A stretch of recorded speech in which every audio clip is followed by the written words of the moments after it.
Saudações a todos e a todas, sejam bem-vindos, sejam bem-vindas. Vamos começar os nossos trabalhos de hoje à noite, aqui no nosso IB Concursos. Tudo bem com vocês? Como é que vocês estão? Como é que está a noite de hoje? Quinta-feira, dia de caranguejo, dia de camarão. Então vamos aqui começar a nossa preparação para depois a gente correr ali para pegar o restinho, né? O restinho do caldinho ali do caranguejo, o camarãozinho, que esse camarão sai um pouquinho mais, tá? Aí sai um pouquinho até mais tarde.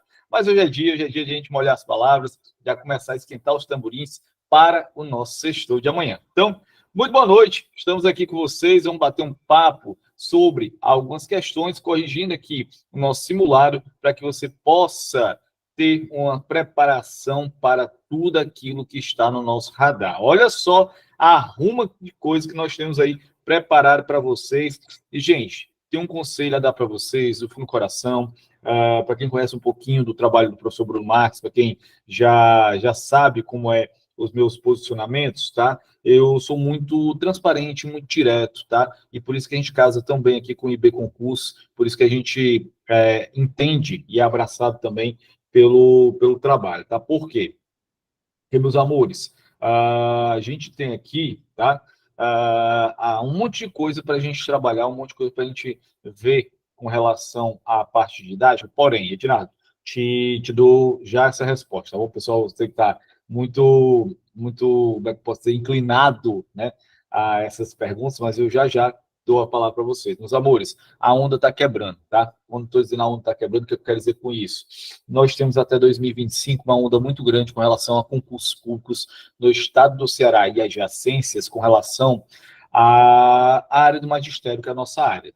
Depois de 2025, gente, infelizmente, o que a gente vai ter? O velho bandeirinha, bandeirão, quem pegar é F do cão. Então, a gente vai dar uma parada nos concursos, vai continuar o ritmo normal. Bruno, o que é o ritmo normal? De 2 em 2 anos, de 3 em 3 anos, a gente vai ter um grande concurso, tá? Repito, um grande concurso. Então, nessa situação toda que a gente tem, você precisa acelerar, você precisa qualificar a sua preparação, porque ainda esse ano você pode ser efetivado em uma rede pública, tanto no estado do Ceará, quanto nas regiões vizinhas ou em qualquer outra parte do território nacional que assim você queira.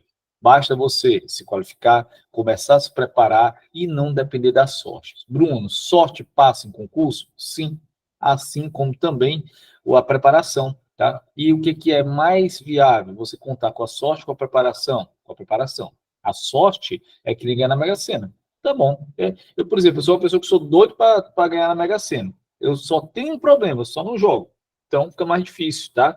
Então a gente tem uma de coisas preparadas, um radar para preparar para a formação de vocês. A gente tem aqui, tá? Os concursos estão passando aí.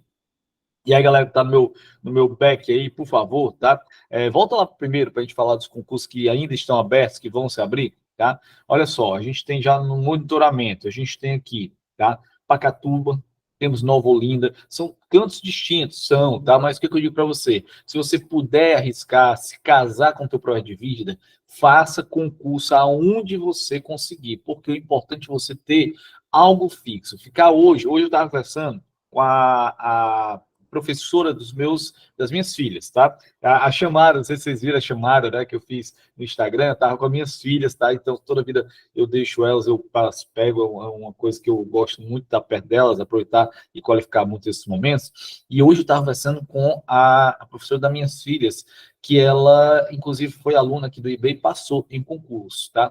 E ela falando, Bruno, olha, tudo que me chame logo, porque tá muito difícil, cara, tá muito difícil, exigência muito pesada, tal. E eu disse para ela, olha, é massa, tá? A escola privada, ela te dá alguns benefícios que a escola pública não te dá, certo, tá? E ela te prepara para algumas coisas que a escola pública não te prepara, beleza, tá? Mas a escola pública, ela te dá uma carreira, uma ascensão que a escola privada não vai te dar, e a seguridade de você poder, inclusive, tá? Fazer mestrado, um doutorado, galgar outras possibilidades para além da sala de aula, que é o nosso foco principal. Então, tudo isso está embebido dentro da carreira pública, tá? Sem contar que quando você fica um pouco mais maduro dentro da rede privada, você já está obsoleto. E dentro da rede pública, não. Você, pelo contrário, você é muito bem quisto, que você tem já uma caminhada, isso é responsabilidade, diz respeito a muita coisa com relação à escola pública, tá? Então, por favor, fique de olho nessas possibilidades. Temos aí Pacatuba, temos aí Nova Olinda, tá? Nós temos aqui Monsenhor Tabosa, Varjota, pessoal lá do meu norte, né? O meu querido norte, eu que sou de Sobral, tá? Temos aqui também Chorozinho, Quixeramobim, a grande terra do nosso Antônio Conselheiro, Quixeramobim, tá? Temos ainda o Bajara. Eita, o Bajara. Não, o Bajara para por aqui, parou por aqui. Olha o meu ditador, não para por aqui, porque o Bajara. Aí os gatilhos emocionais, entendeu? Bajara, os gatilhos emocionais, a gente vai se lembrando da época das faculdades, da época das aulas de campo, Bajara. Bom, enfim, vamos embora. Tá? Maracanaú está previsto, sim, para o próximo ano, 25, tá? Maracanaú, então a gente também tem a preparação, então a gente já começar a observar também, que não é de agora, mas o Maracanaú também está no radar. Camusim, esse aí promete. Camusim, pessoal aí da região norte não pode perder. Assim como o pessoal da região sul não pode perder ali a Nova Olinda, o pessoal da região norte não pode perder Camusim, o pessoal que é do Sertão Central não pode perder Quixeramobim, e aqui na região metropolitana não pode perder nem Pacatuba nem Maranguape, porque é aqueles que de fato estão no radar, tá? Tudo isso aí, por quê, gente? Porque a gente tem aqui um grande trabalho dentro do IB Concurso, que é uma plataforma que, na verdade, vocês conhecem como uma plataforma, mas é um curso também presencial que já existe há mais de 10 anos, então consolidadíssimo, tá? Aqui na região sul do Ceará, então você não pode ficar de fora. Eu estou falando aqui na região sul do Ceará porque eu tenho muitos alunos que são do IB, que também são das regiões próximas ao Ceará e que fazem concurso aqui no Ceará. Então vocês também, fiquem à vontade, a casa de vocês, coração de mãe, e vocês vão estar dentro de um dos melhores estados para trabalhar, que é um estado que investe, independente da rede, que investe muito em educação. A gente tem hoje, por exemplo, o trabalho na célula de cooperação com os municípios, e hoje a gente tem um investimento muito grande em formação continuada em todos os municípios do estado do Ceará, com a parceria junto ao governo do estado do Ceará, então isso faz muita diferença, tá? Então, não perde. Vaza Alegre. Meu Deus, Vaza Alegre. Rapaz, vocês tiraram hoje só para me dar gatilho emocional. Vaza Alegre. Vaza Alegre. Outro canto que me dá gatilho emocional também. E Jijoca, Jericoacoara. Um beijo, Jijoca.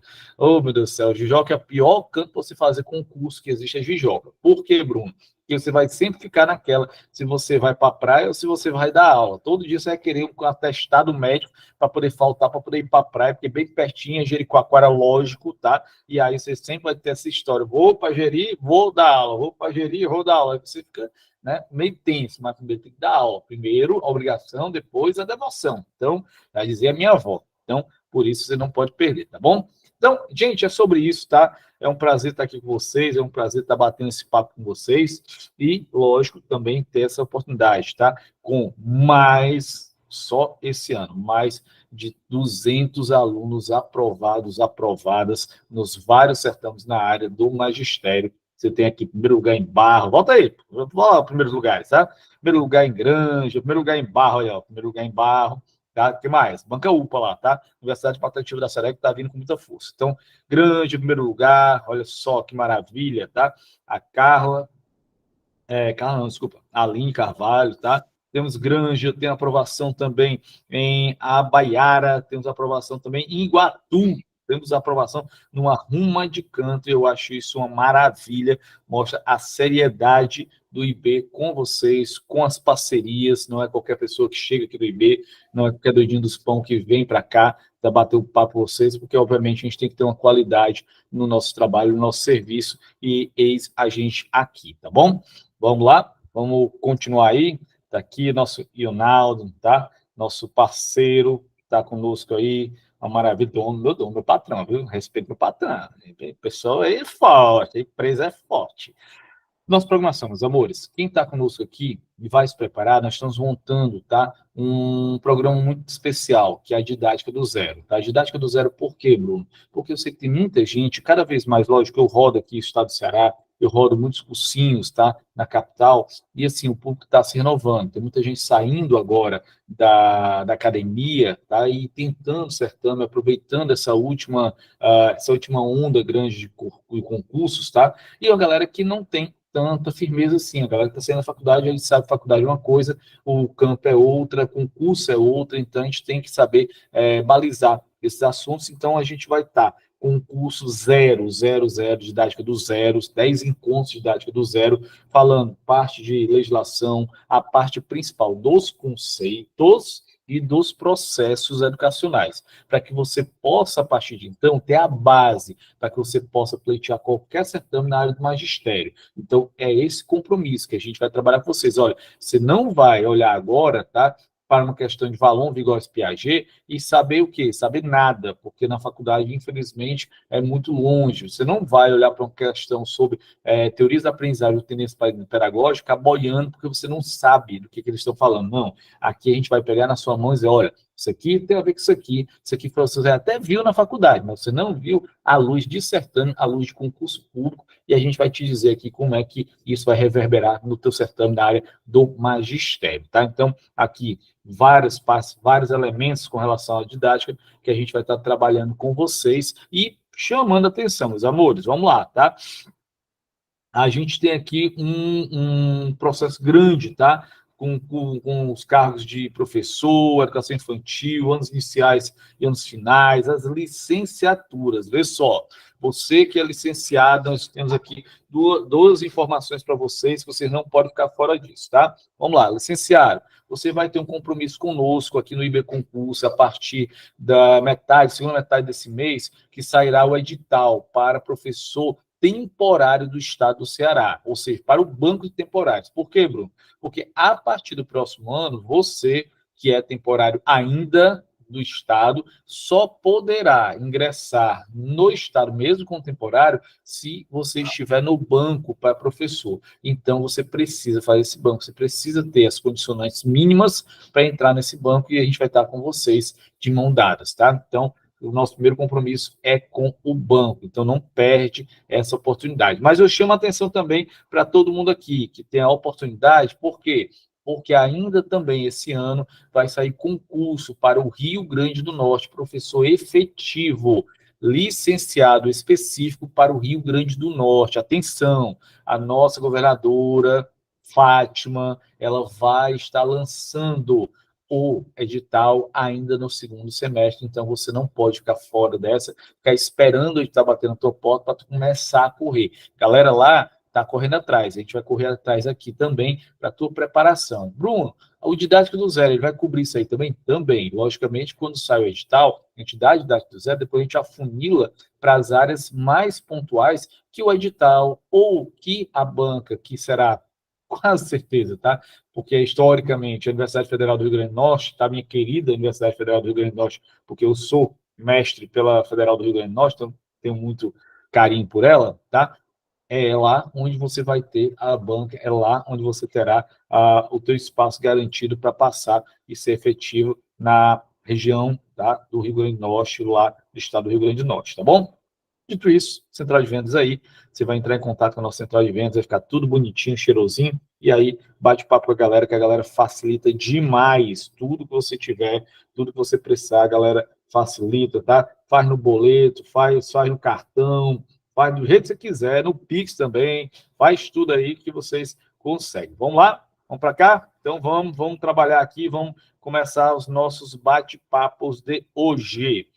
Meus amores, então vamos aqui, deixa eu fazer a projeção aqui do nosso materialzinho que já está com vocês, tá? Então, a gente vai utilizar esse materialzinho aqui para que a gente possa dialogar, tá? São retiradas aqui, banca com Supan. Aí, vamos lá.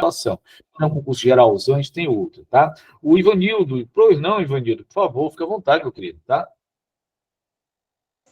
Boa noite, meu querido. A todos também, né?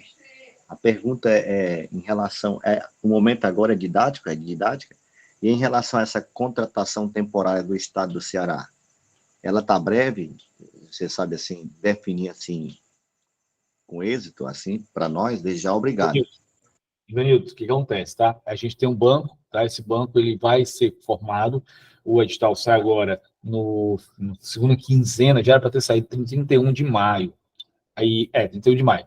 E não saiu por questões de licitação mesmo, tá? O governo do estado está com uma dificuldade muito grande, porque mudou a lei de licitação, então existe ali pontualidades que dificultam um pouquinho, mas massa. Vamos lá.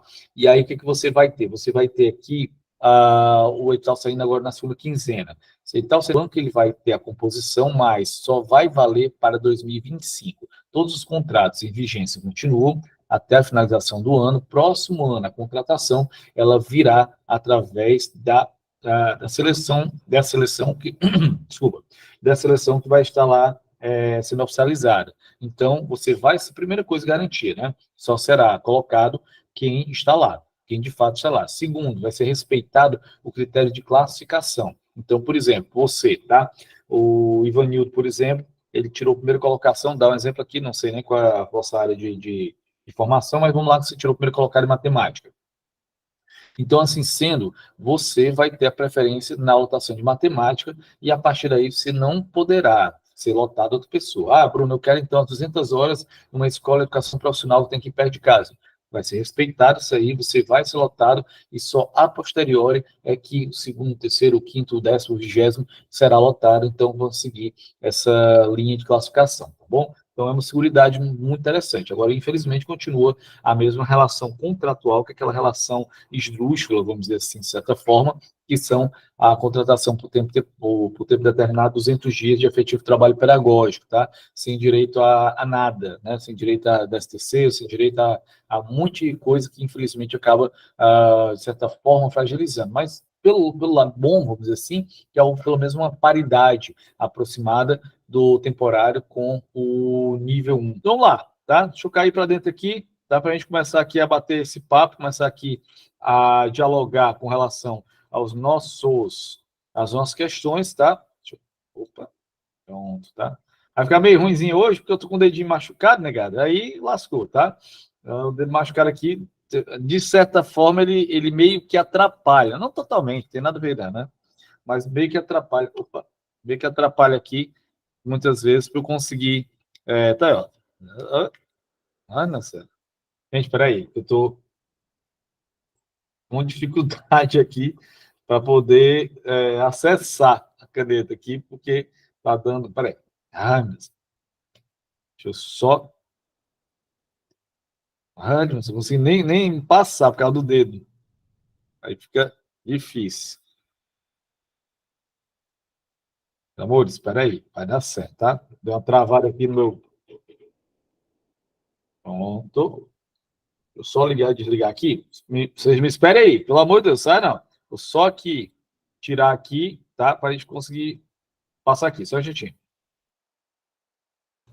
Pronto, acho que agora deu certo, tá?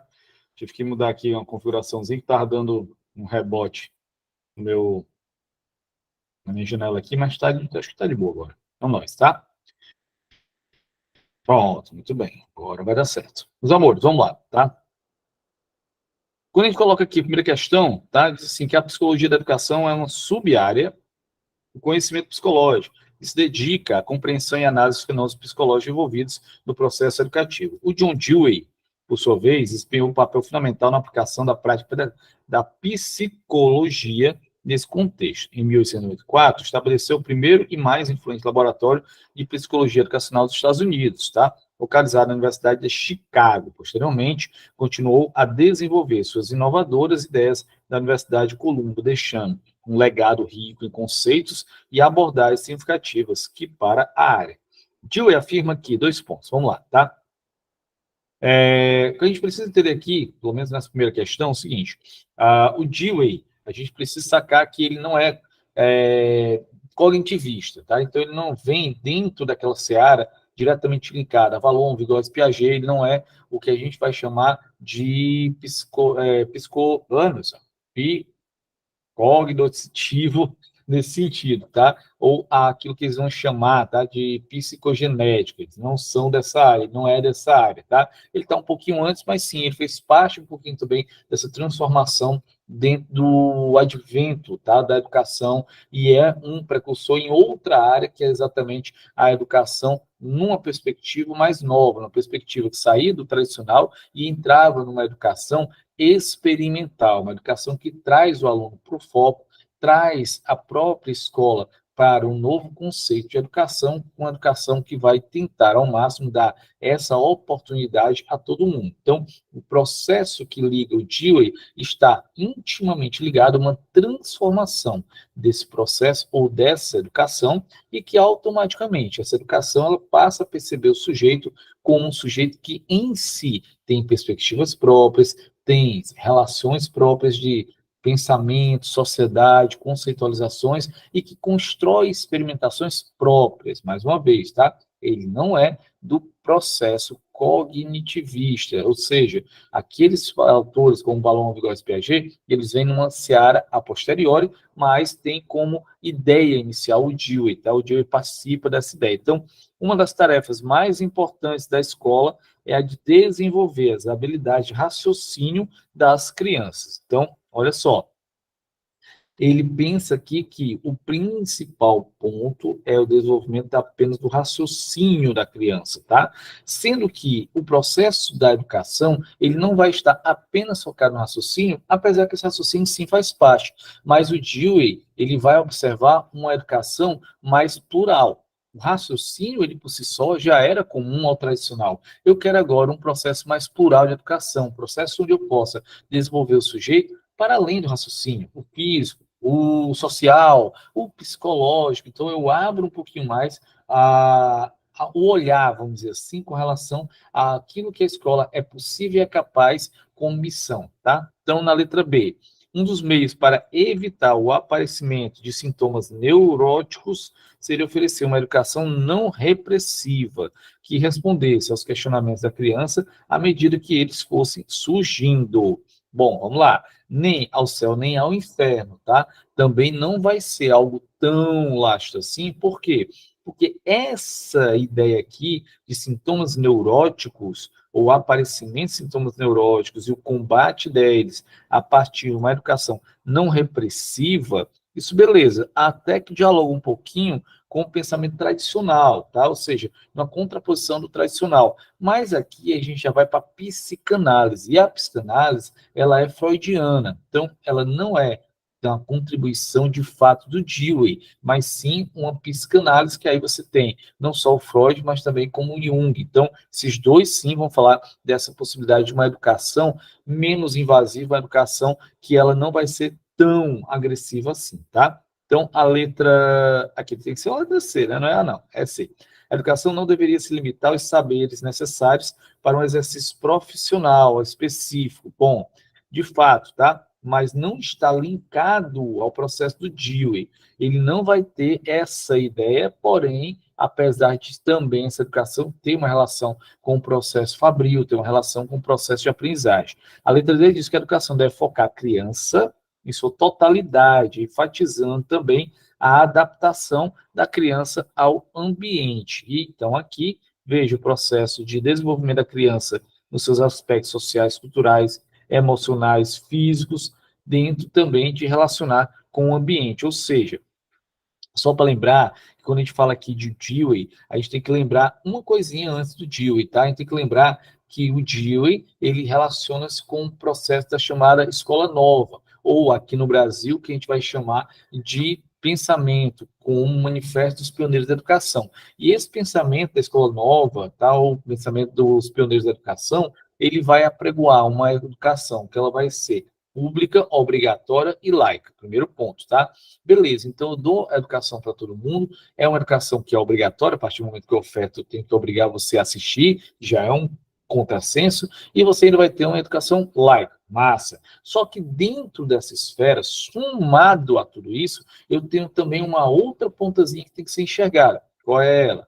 Essa educação, apesar de ser uma educação que dentro da tendência pedagógica vai chamar de renovada progressivista, ela vai se renovar enquanto método, mas ela não vai se desgarrar do pensamento capitalista, a partir do momento que eu preparo você para a sociedade e para as exigências da sociedade, ou seja, fazendo com que não haja uma ruptura do processo social, porém um ajustamento tanto de conteúdos quanto de comportamento daquilo que a sociedade pede e precisa de você. Então, aqui na questão, a gente tem um gabaritozinho que vai ser exatamente o gabarito da letra D de dado, tá?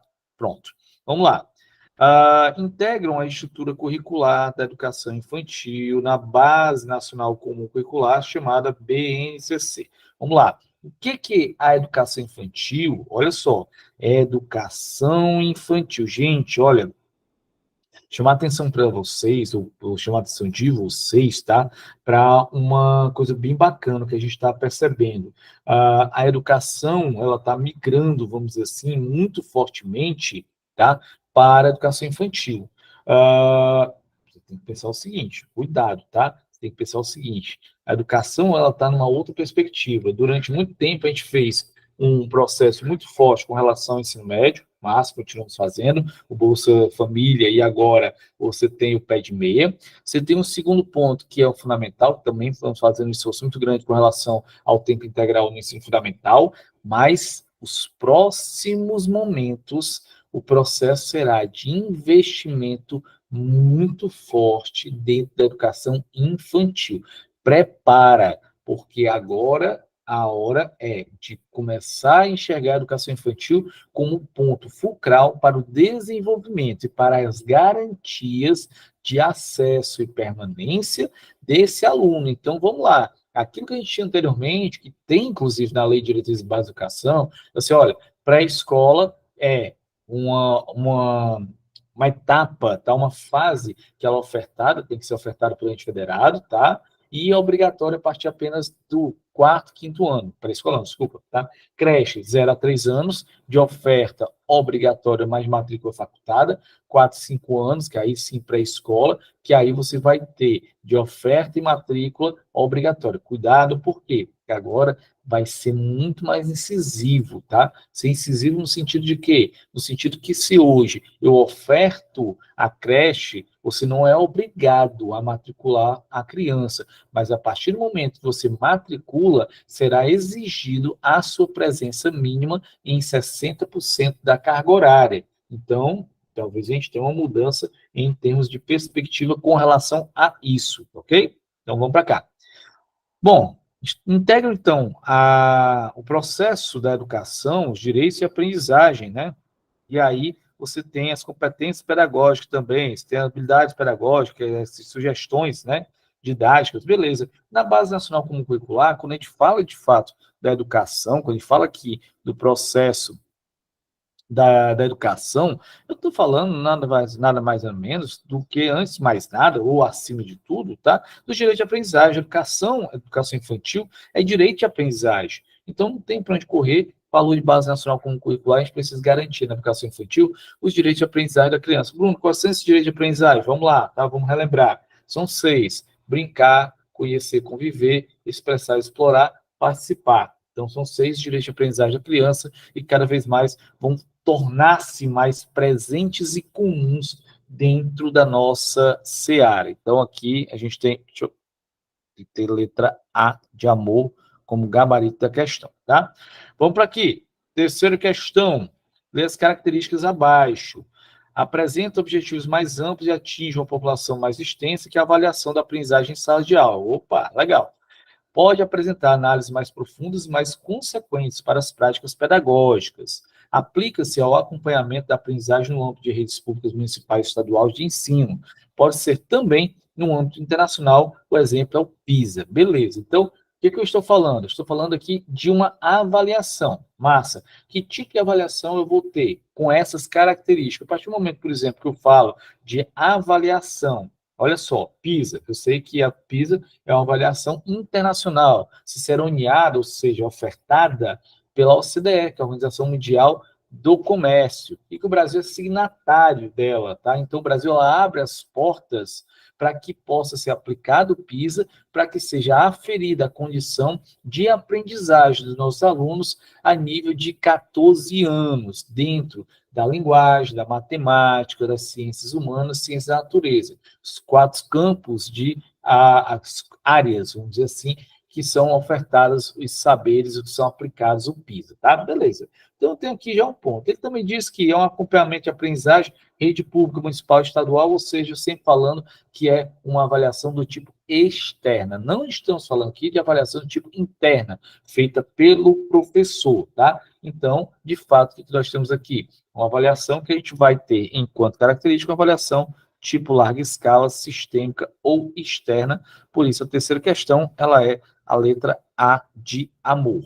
Beleza? Então, olha como é uma questão, de certa forma, fácil, questão que você consegue raciocinar, tá? Não é nada muito além daquilo que a gente já conhece. Mas se você não souber o que é uma avaliação interna, uma avaliação externa, uma avaliação em larga escala, uma avaliação em pequena escala, você, de fato, você não vai conseguir fazer a questão, tá? Então, você precisa ter o domínio básico desses conceitos, dessa regulamentação, das diretrizes da educação, para que você possa entender o que cada uma dessas abordagens representam e onde a gente pode, de fato, olhar para cada ângulo. Então, por isso que a gente está ofertando aqui, lembre-se disso, tá? Um curso de didática do zero, são 10 encontros para a gente falar sobre tudo isso. Vamos para a quarta questão, tá?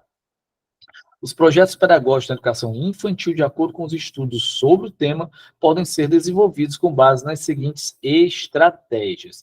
Eu tenho que ter estratégias para trabalhar com a educação infantil. E aí, onde é que estão os erros? Vamos lá. Livros didáticos para a educação infantil escolhidos pela escola. Beleza, olha só. Essas aí são estratégias que podem trabalhar o projeto pedagógico de educação infantil. Será que o projeto pedagógico de educação infantil ele versa apenas por livros didáticos? Nós temos cinco diretrizes, ou 5 pontos de observação da educação infantil. Uma delas é a estrutura. Formação inicial do professor é importante, formação continuada, esse processo de observação dos campos e espaços da escola, a educação com vistos direitos da aprendizagem, a educação com relação ao mobiliário. Então, eu tenho 5 estratégias, tá? E dentro dessas 5 estratégias, ele está dizendo que, olha, eu tenho uma delas aqui que eu preciso trabalhar com mais ênfase para discutir o projeto pedagógico da educação infantil. B, trabalhar com datas comemorativas, ou seja, a educação infantil, ela prioriza datas comemorativas expostas em calendário escolar. Gente, hoje a gente cada vez mais sai nessa situação. Por exemplo, é não aconselhável hoje, lógico que cada escola pode fazer da sua maneira, mas não é hoje aconselhável a gente trabalhar, por exemplo, principalmente com as crianças, a questão do dia da mãe, dia do pai, tá? Por quê? Porque é muito melhor que nós façamos o dia da família. Primeira coisa, tá? Muitas vezes o pai e a mãe, em detrimento ao processo de mercado, detrimento ao processo de trabalho, ela não pode ir para a escola. E o trauma dessa criança, tá? Por não poder ter o pai e ter a mãe ali presente, eu vou contar uma coisa bem minha, bem pessoal. A minha filha, por exemplo, está no tá com 6 anos, no primeiro ano do ensino fundamental, anos iniciais, tá? E eu expliquei para ela que não dava para ir ver, tá? A mãe explicou que não dava para ir ver porque estava trabalhando, eu trabalhando e tudo mais. E na apresentaçãozinha da feira de ciência dela, tá? A tia me liga. A tia me liga, Bruno, a Maria falou, tá se acabando aqui de chorar, tal, mesmo explicando, mas como ela vê a presença de todos os pais, todas as mães, os coleguinhas, e a presença ou a ausência dos pais dela, ela obviamente afetivamente ela se sente abalada. Então perceba como, se a gente for fazer uma comemoração do Dia dos Pais, ou Dia das Mães, e eu tenho um aluno que não tem o papai perto, não tem a mamãe perto, ou que a mãe e o pai não possam estar presentes, isso vai abalar. Agora, se eu digo que é o dia da família, a presença de qualquer membro dessa família faz com que essa criança se sinta contemplada. Então, são perspectivas que hoje a gente está se deslocando, tá? Com relação a essas datas comemorativas, com relação, não estou dizendo que os marcos históricos são necessários, até para a gente desenvolver um processo de identidade da criança, tá? De nacionalismo e tudo mais, mas beleza, tá? Porém, esses marcos têm descolados dessa ideia que a gente tinha anteriormente, então por isso, nada de data comemorativa, tá? Letra C, escuta ativa das crianças. Opa, peraí, cara, que realmente hoje, a canetinha hoje tá frescando hoje. Escuta ativa das crianças e observação das experiências, tá? Legal, olha só que legal. Escuta ativa das crianças, entender o que as crianças querem, tem. Uma criança sabe por acaso o que quer, ela sabe dizer, tá? Ela tem um pouco do vocabulário, das experiências dela, que pode nos orientar com relação a onde a gente quer olhar, onde pode olhar, tá? Determinações regimentais publicadas na rede escolar, ou pela rede escolar. Determinações regimentais, olha que loucura, tá? Ele está dizendo que a escola, ou as escolas, precisam ter o mesmo caminhar, a mesma forma, a mesma rotina, sendo que cada unidade escolar, ela é diferenciada, ela tem autonomia. Autonomia didática, pedagógica e administrativa, por isso a letra C de coelhinho, ela é o gabarito da nossa quarta questão. Vamos à quinta questão, tá? Mais uma vez, a banca Consulpan, ela está explorando aqui o Dewey, tá? Segundo Dewey, há dois princípios fundamentais para que se possa entender o caráter educativo de uma experiência. São elas e são elas. E por alguma coisa, o autor entende a necessidade das experiências para serem educativas, influenciarem positiva e criativamente sobre experiências posteriores. Então, olha só que legal, tá? A gente tem aqui uma contemplação, vamos dizer assim, com relação ao que nós temos na luz de Dewey, tá? As experiências à luz de John Dewey. Não sei porque que a Banca Consulpan encafifou com o Dewey, tá? Válido, é válido, tá? Mas, assim, às vezes, né, não necessariamente. Então, olha só, quando a gente fala de Dewey aqui, o que eu posso matar na questão logo para a gente ficar muito claro, tá?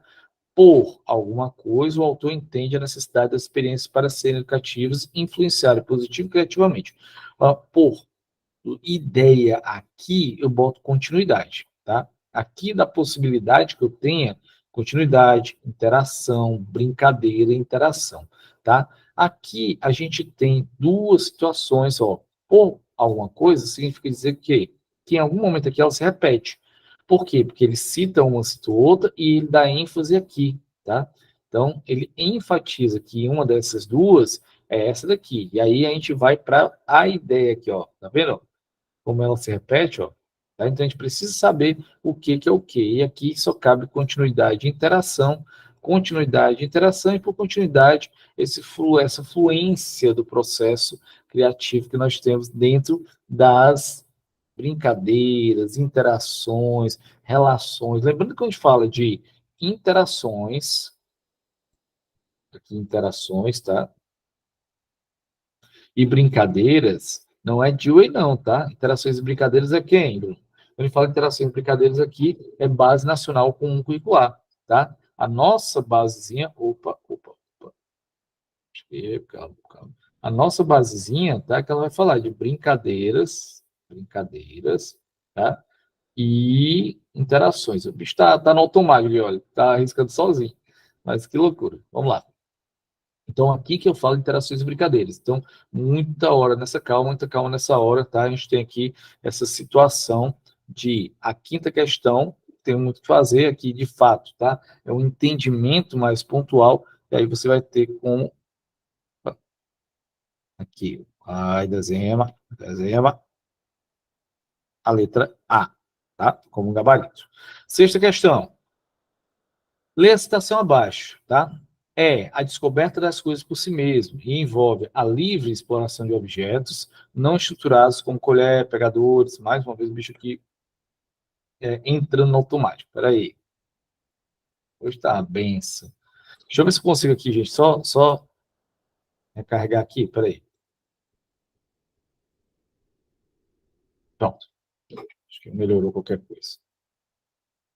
Tá? É a descoberta das coisas por si mesmo e envolve a livre exploração de objetos não estruturados, como colher, pegador de massa, esponjas, pincéis, pedaços de madeira, pilhas, folhas de árvore, entre outros materiais de fácil acesso. O trecho acima refere-se ao quê, tá? A descoberta. O que eu tenho enquanto descoberta, tá? Eu tenho aqui situações pontualísticas. Olha o que ele está dizendo, ó. Tradicionais, heurística, colaborativa e pedagógica, tá? O ateliê pedagógico.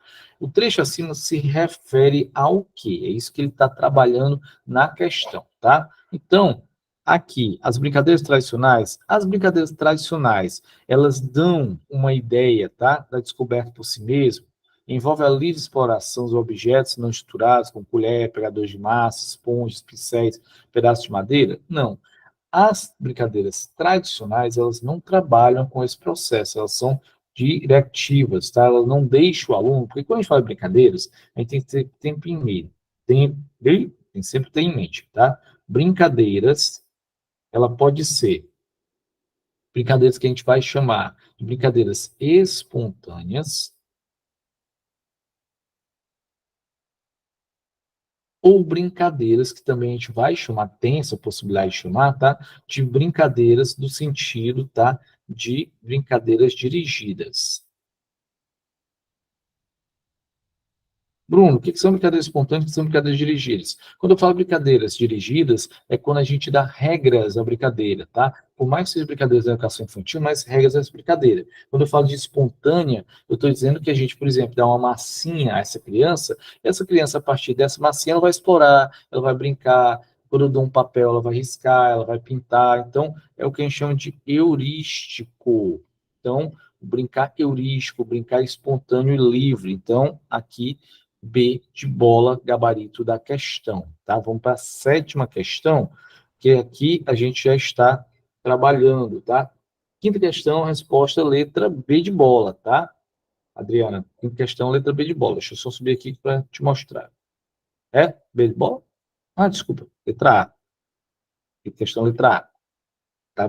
Você está na 6ª. 6ª questão, que é a letra B de bola, tá? Vamos para a 7ª questão. Vamos lá.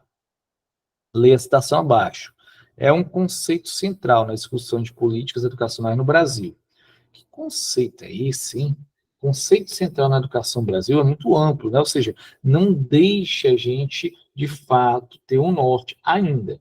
É uma novidade constitucional que procura trazer mais clareza acerca das responsabilidades educacionais compartilhadas e comuns da União, estados e municípios. Opa, se é compartilhado a União, estados e municípios, do que é que eu estou falando? Eu estou falando aqui de um regime de colaboração. Por que eu falo de regime de colaboração, Bruno?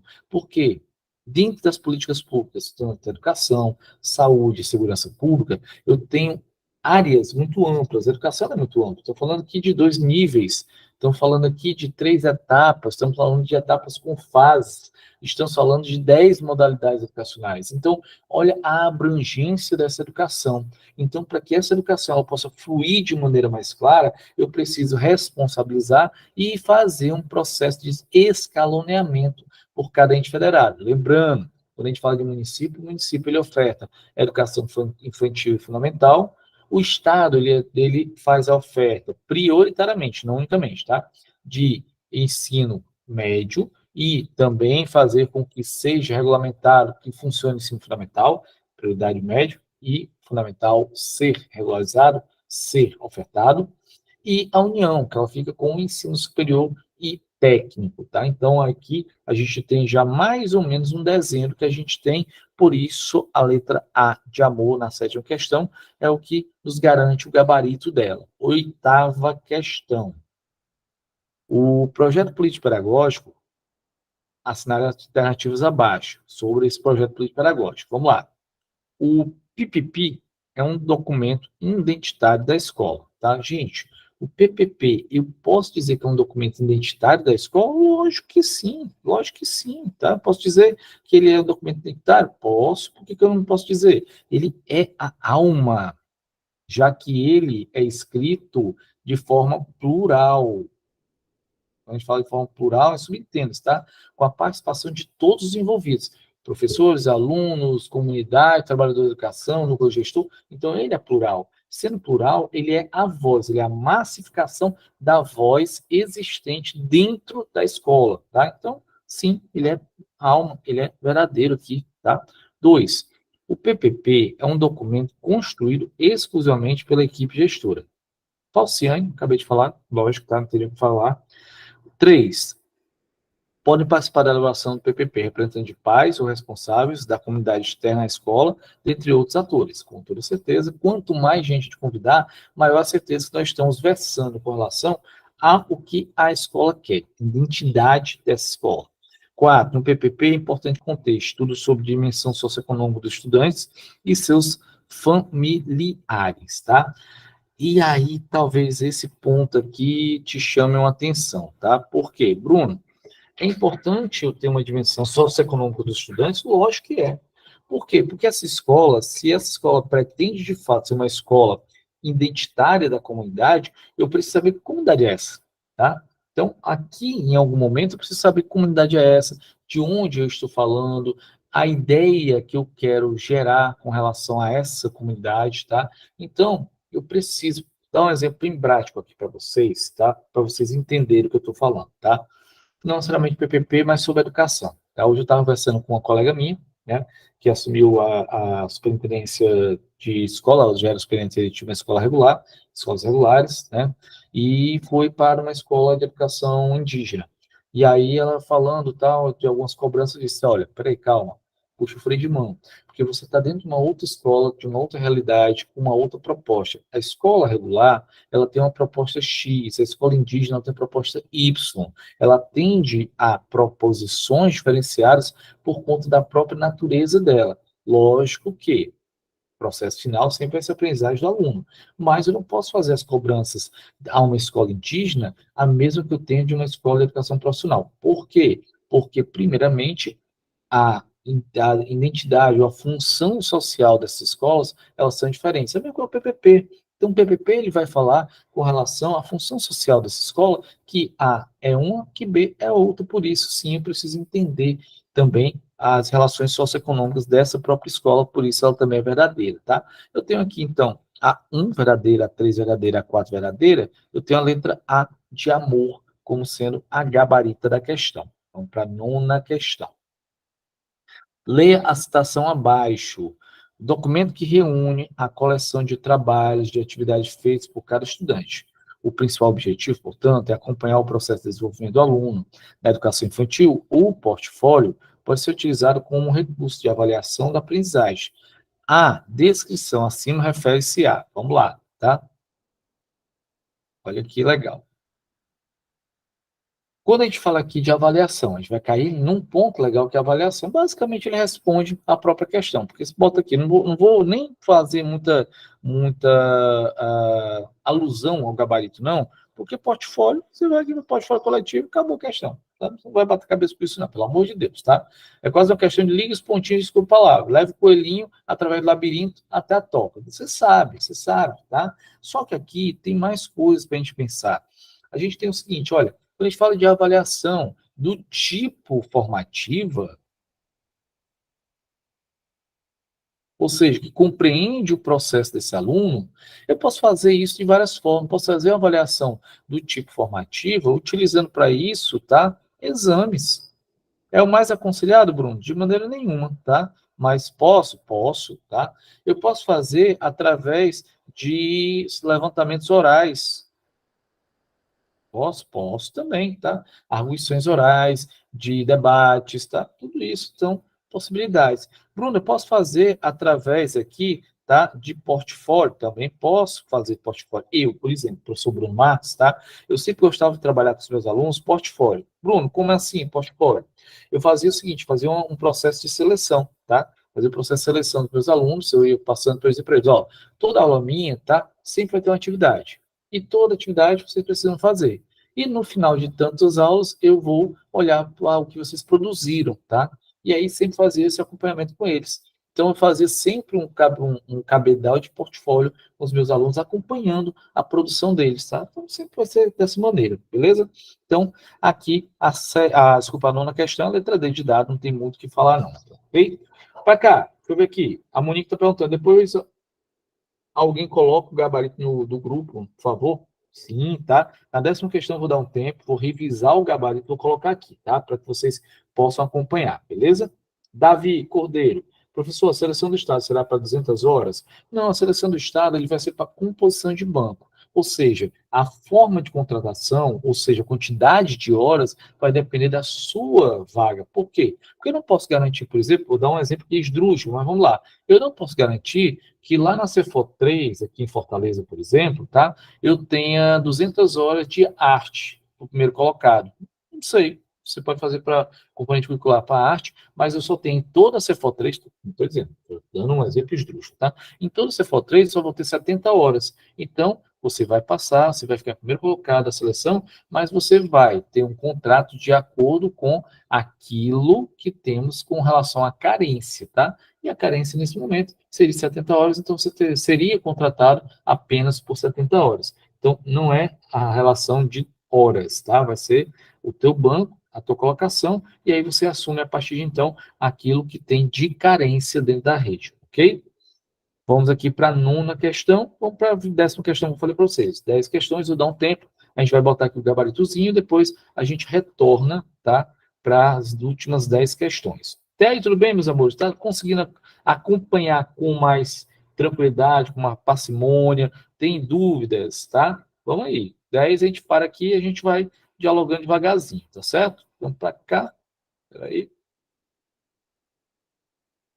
10ª questão. Vamos lá. Uma professora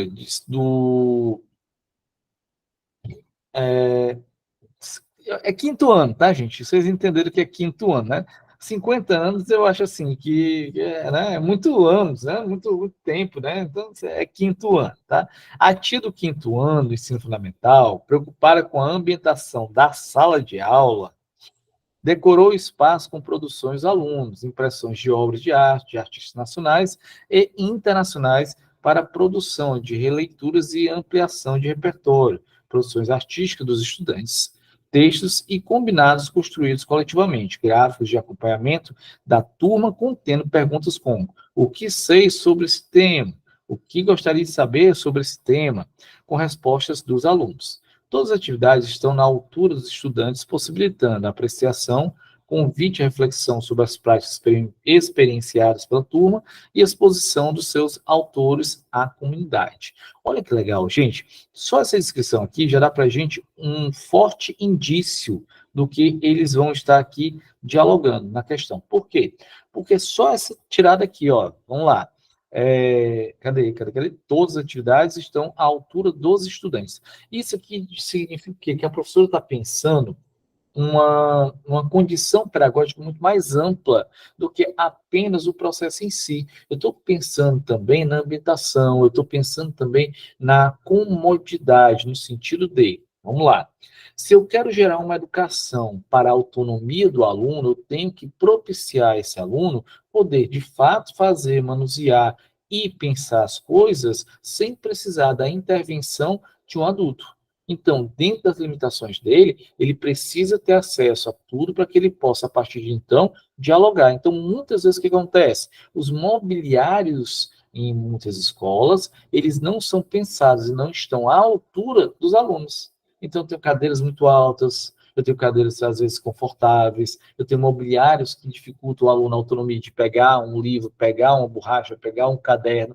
Então, tudo isso aí, ela está colocando aqui que pelo menos a tia aqui, ela pensa nisso, tá? Ou seja, ela ornamentou a sala, ela fez questionamentos, ela está fazendo um trabalho que o ambiente dialogue com o fazer pedagógico, mas que também, até mesmo, a própria formatação, questão de tamanho, também faça esse diálogo com a criança. Então, nesse sentido, o que a gente vai ter? O caso acima se refere a uma prática de quê? O caso acima se refere a uma prática de organização infraestrutural e ambiental. Opa, legal, tá? É infraestrutural? É. É ambiental? É também. Mas é só isso? Não, tá? Ela está pensando pedagógico, ela está pensando também social, a partir do momento que ela diz, olha, reflexão dos autores à comunidade. Então, aqui não é somente para o aluno, é para toda a comunidade, para os pais, quando vierem também pegar os alunos, tá? Terem um pouquinho de fluência com relação, fluência, tá? De fluir fluência com relação àquilo que está sendo trabalhado também. Então, olha que legal. Letra C, gestão pedagógica e de sala de aula. Eita, que legal. Por quê? Porque ela está pensando a sala de aula, mas está pensando também o aprendizado do aluno. Então, ela está favorecendo as duas coisas? Sim, está favorecendo. Letra D, gestão patrimonial e de sala de aula. O patrimônio aqui não entra em questão, porque ela não está gerindo aqui, por exemplo, tá? Quantidade de carteiras, ela está gerindo aqui a questão de, deixa eu dizer aqui, a manutenção do quadro, tá? Não é patrimonial nesse sentido. Então, Bruno, de fato, o que ela está fazendo aqui? Ela está fazendo uma relação tanto de gestão pedagógica, da aprendizagem do aluno, quanto da sala de aula no sentido de pensar uma estrutura e um ambiente para a sala de aula que seja também propenso à aprendizagem. Então, 10ª questão, letra C de coelhinho, beleza? Como eu falei para vocês, tá? Vamos dar um time agora, vamos para cá, e aí vai fazer a gabarita, tá? Aqui, primeira questão. Deixa eu ver aqui. Primeira questão, salvo engano, tá? Letra D. Tá? É isso mesmo? Acho que é isso aqui. 2, letra A. 3, letra A. 4, letra C. 5, letra A. Peraí, galera, aqui o dedo quebrado tá atrapalhando, tá? 6ª, letra D. Bora, mano. Ajuda aqui. 7ª, letra A. 8ª, letra A. 9ª, letra D. E 10ª, letra C. Pronto. Tá o gabaritozinho bonitinho, tá, professor? Salve o documento e envia no grupo, tá? Tranquilo, tá? Depois eu vejo com calma isso aqui, né? E mando para vocês. Só lembrando, tá? O Davi está perguntando, são questões específicas pedagógicas? São também específicas pedagógicas. Geralmente, o que eu gosto muito de trabalhar, tá? A gente faz simulados, tá? Pega muita questão de pedagogo também, tá? Agora, educação infantil só? Não. Tem educação infantil, tem fundamental nos iniciais também, tá? Oi, João, fica à vontade.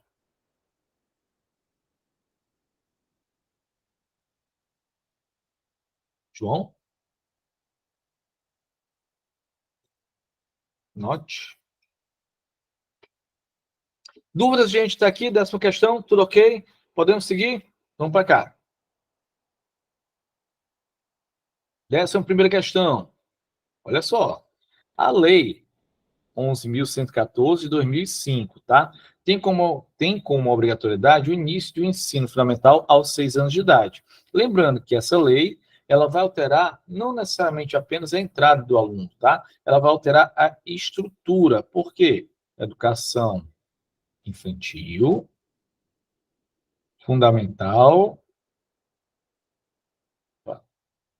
de 9 anos e médio. Meus amores, aquela pergunta que geralmente as pessoas, tá, acabam por não entender, tá? O atendimento da educação infantil. O atendimento da educação infantil permite atendimento a alunos maiores de 5 anos? Sim ou não?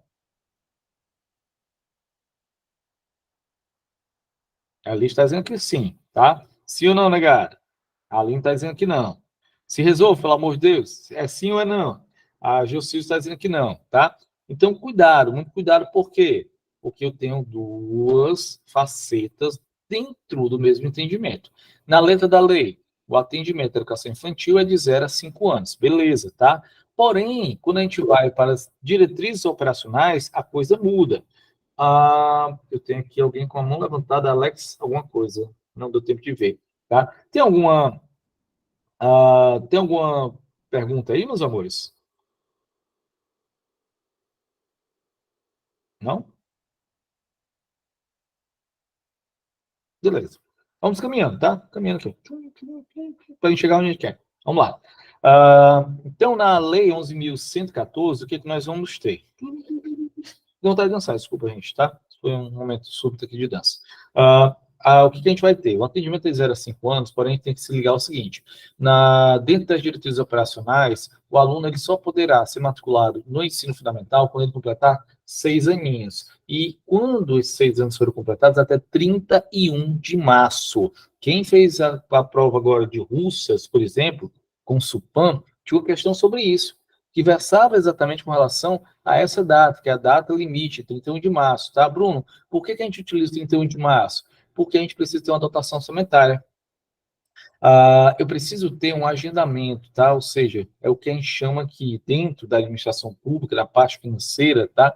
Que eu preciso verificar que eu preciso fazer, tá, o empenho financeiro para que eu possa, a partir de então, gastar. Eu tenho que ter uma previsão do que eu vou gastar, então eu vou deixar empenhado. Por exemplo, você agora no meio do ano, você vai viajar. A Elis, por exemplo, e sabendo que ela vai para ilhas, como é que é o negócio lá? Tu vai para umas ilhas lá na América Central, tal, né, viajar rica. Então, a Elis vai para a América Central, ela vai fazer um empenho de um dinheiro, vai deixar um dinheiro separado para gastar lá nas ilhas que ela vai. Ilhas Maldivas, agora que me lembrei. As Ilhas Maldivas, tá? Então, o resultado, você faz o empenho para poder gastar. Então, como é que eu vou gastar um dinheiro que eu não sei de fato o que, é que eu tenho? Por isso que o mais cedo possível, eu preciso fazer o levantamento das redes nacionais, tá? No território nacional. E aí tem que ter também as especificidades. Eu tenho muitos estados que só temos, tá? Férias a partir do férias, desculpa, que o ano letivo só começa a partir de março, tá? Porque fevereiro todinho parado. Se vai para Bahia, é parado. Se vai para o Rio de Janeiro, é parado, tá? O mês de fevereiro. Só começam, de fato, as aulas em março. Então, por conta disso, eu tenho aí uma alteração do processo. E aí, 31 é a data limite, a partir da data limite 31, é que eu faço o quê? Eu já faço esse processo financeiro de empenho para saber quantos alunos eu tenho. Então, o aluno, ele só pode ser matriculado no ensino fundamental, completar 6 anos, até 31 de março. Ah, mas ele completa dia 1º de abril. Então, o que ele faz? Ele é retido. Então, a educação fundamental, a educação infantil, ele permite o atendimento para alunos maiores de 5 anos, desde que esse aluno complete 6 anos, depois da data de 31 de março. Ele tem total a isso, tá? O Valim vai convocar, não sei se o Valim ainda é prefeito, mesmo, tá doido, né? Vamos nós. Então, minha filha, exemplo, nasceu em agosto, por isso fará 9 anos em agosto e ainda está no 3º ano, exatamente. A minha filha, por exemplo, ela vai fazer 7 anos, tá? E ela está no 1º ano do ensino fundamental. Por quê? Poderia, de fato, estar já no 2º? Poderia, mas como ela faz agora no meio do ano, sempre é aquela história de você ficar ou atrás ou na frente, tá? Retido ou não. Então, sobre as condições de matrícula desses estudantes, devem ser atendidos os seguintes aspectos no ambiente de cada sistema de ensino. Vamos lá, tá? Atingimento da taxa líquida de escolarização de pelo menos 95% da faixa etária de 7 a 14 anos, no caso das redes escolares públicas. Ele está dizendo que eu preciso fazer esse processo ao ponto de atingir 95% das taxas. Beleza, tá? B, atingimento da taxa líquida de escolarização de 100% da faixa etária de 7 a 14 anos de idade, no caso das redes escolares públicas. Também beleza. A criação de sistema de acompanhamento pedagógico próprio no âmbito municipal e ou estadual, conforme nas séries do ensino fundamental iniciais avaliadas pelo SAEB, que é falso aqui, tá? Porque, de fato, nem é essa a ideia na concepção da lei aqui, tendo o início do ensino fundamental aos 6 anos de idade, lembre-se disso, tá? Então, vamos lá. Alcance das metas previstas do INEP com relação ao 5º ano de ensino fundamental no Índice de Desenvolvimento da Educação Básica, IDEB, nas redes públicas do ensino. A lei aqui, 2005, não existia essa previsão. Primeiro, porque ali ainda tínhamos o Fundef, início do Fundeb, mas nós não tínhamos ainda, tá, as metas que nós temos hoje. Estava aqui previsto as metas lá do primeiro Plano Nacional de Educação. E aí trazia a letra A com possibilidades. Se você for olhar hoje, esse percentual aqui, ele está em 98%. Então, ou seja, ele aumentou. O primeiro é 95%, e hoje, nosso Plano Nacional é 98%, tá? Abre um novo Plano Nacional de Educação, aquele que vai começar em julho. Para lá, tá? A gente sabe onde é que ele anda, tá? Se perdeu no meio do caminho. Então, a 11ª, uma questão muito difícil, uma questão realmente tá, complicada, porque eu precisava saber sobre o Plano Nacional de Educação para entender aquilo que estava aqui na lei naquele momento de 2005. Letra A é a 11ª questão, questãozinha bem picante mesmo, questão que eles botaram aí para voar a banda. Assim como a 12ª. Que a 2ª é Fundeb. Fundeb, você tem várias engrenagens e amarras para entender como é que o Fundeb ele funciona. Então, você precisa estar muito atento às regrinhas, as chamadas micro-regras dentro do Fundeb. Por exemplo, quando eu falei para vocês, Bruno, tu falou que em 2025, tá, vai quebrar a onda, né? A onda de concurso ela vai quebrar, vai virar uma marolinha. Por quê? Porque em 2025, ou até 2025, os 184 municípios do estado do Ceará já vão ter feito concursos, mais ou menos, garantindo aí aquilo que é a previsão do nosso Fundeb, do Fundo de Desenvolvimento da Educação Básica, com relação a mínimo de 80% dos professores das redes municipais e estaduais efetivos. Então, aqui eu vou ter concluído. Ele autoriza 20% apenas dos professores serem professores temporários, tá? Então, nesse prospecto aqui que a gente tem, 2025 você já acaba, ou seja, essa marola já quebra e tem a ver com o quê? Tem a ver com Fundeb, tem a ver com VAAT,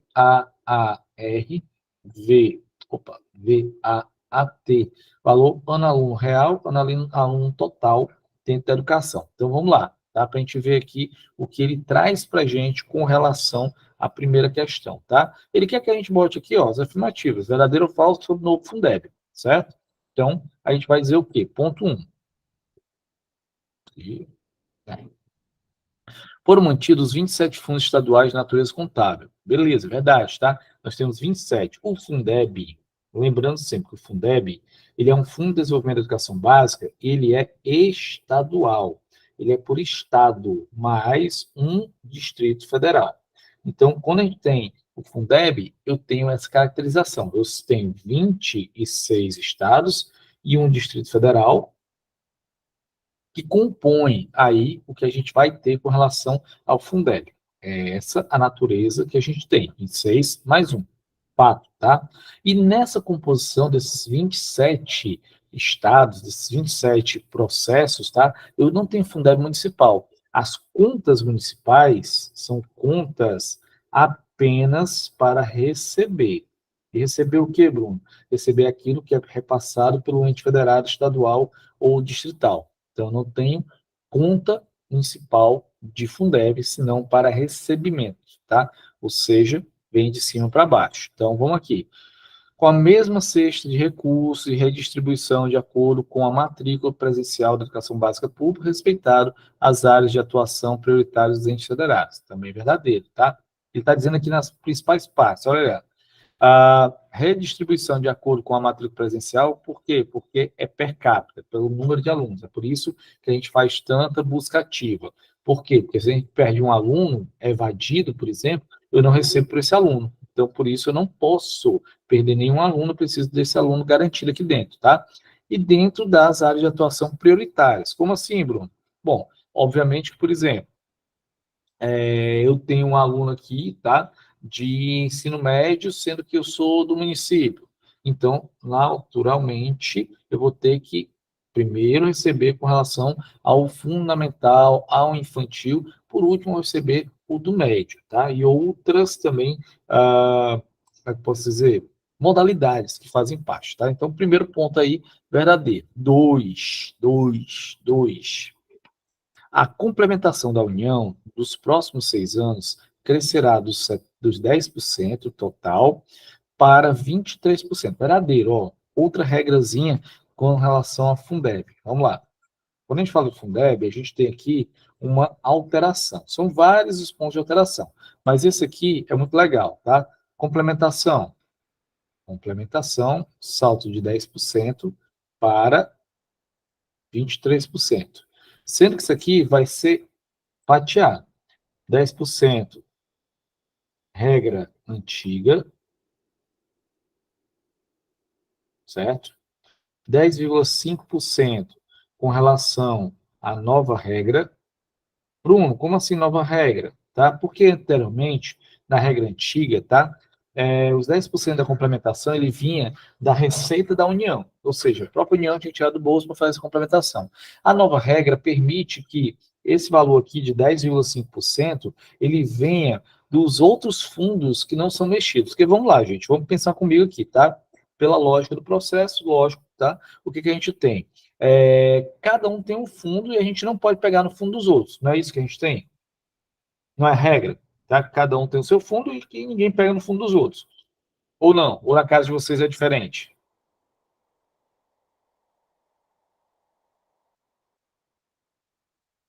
Sei, eu estou perguntando aqui para né, a gente precisa saber, tá? Eu tenho meu cofrinho aqui, você tem o seu cofrinho.